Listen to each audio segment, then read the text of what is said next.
Article 370 की मनसूखी के 5 साल पूरे। आर्टिकल 370 की मनसूखी के बाद जम्मू कश्मीर तरक्की की राह पर गामजन। बंदूक, ग्रेनेड और पथराव अब गुजरे दिनों की बात है।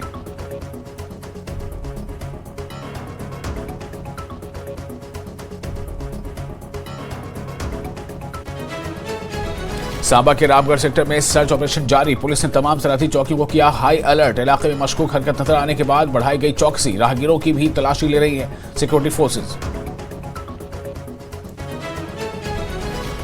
लद्दाख में यूटी डिक्लेरेशन डे की तकरीब। लद्दाख दपाल रंगम दस्तन प्रोग्राम पर किया गया इनेकाद। मशहूर शोंडूल और चिप्सकियान रक्स पेश किया गया। 7 अगस्त से 17 अगस्त तक चलेगी बुड्ढा अमरनाथ यात्रा। कौमी जनरल सेक्रेटरी मिलिंद पराग दिखाएंगे यात्रा को भगवा झंडा। मुल्क भर की रियासतों के श्रद्धालु यात्रा में करेंगे शिरकत।